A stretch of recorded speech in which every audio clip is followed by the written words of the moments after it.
Hey guys, so for our English today we're going to be having a focus on punctuation. Now before I say anything more on punctuation, what I want you to do is I want you to pause the video and I want you to think about the different pieces of punctuation that you know and that you use in your writing. I also want you to think about when you use these pieces of punctuation and why do you use them, what is their purpose. So have a pause and have a little think.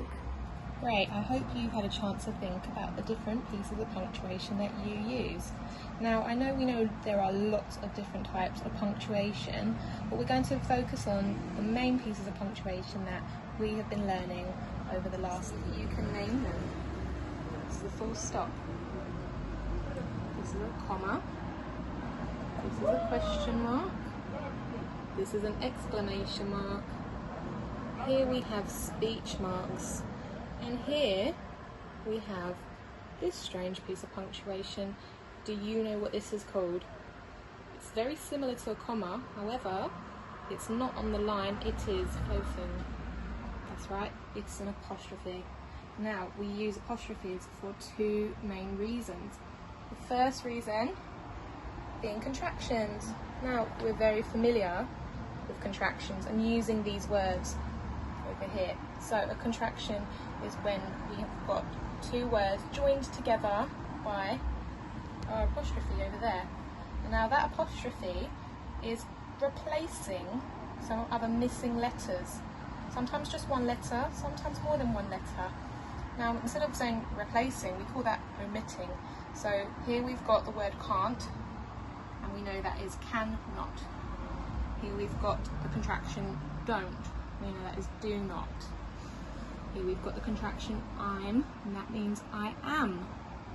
Here we've got the contraction shouldn't, and that is should not. And here we've got the contraction would have, which is would have. So sometimes we use apostrophes for contractions. The second time that we will be using an apostrophe is for possession. Now possession is a fancy way of describing something that you own or something that belongs to you. All of the sentences that I'm about to show you have apostrophes in them to describe possession. So the first sentence says, Sophie's glasses help her to read. And as you can see, the apostrophe is here in Sophie's name, at the end of Sophie's name before the S, because it's Sophie's glasses, so they belong to Sophie. That is possession.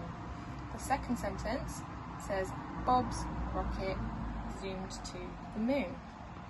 As you can see, I have already put the apostrophe over here in Bob's name, after Bob's name before the S. And that is because it is Bob's rocket. So the rocket belongs to Bob. That is possession. Now the next two sentences I haven't included the apostrophe, so I want you to figure out where it should go. It says, the lady's car had broken down. Where do you think in that sentence the apostrophe should go? Remember, we're thinking about possession. So what part of that sentence describes somebody's possession? That's right, it's the lady's car, because the car belongs to the lady. So we've already got the word lady there, so the apostrophe is going to go after that noun before the S. And my last sentence here says, the cat's whiskers are very long. Have a think where the apostrophe should go there. That's right, it is on the word cats. There's actually two places I could put it depending on that sentence. So I could have my apostrophe here because the whiskers belong to the cat. So this would mean the cat's whiskers are very long. That would be describing one cat. Now, however, if that was a group of cats, so lots of cats together, and I'm talking about all of their whiskers being long, the apostrophe would actually go after my S here. The cat's whiskers are very long, but that is only to describe more than one cat.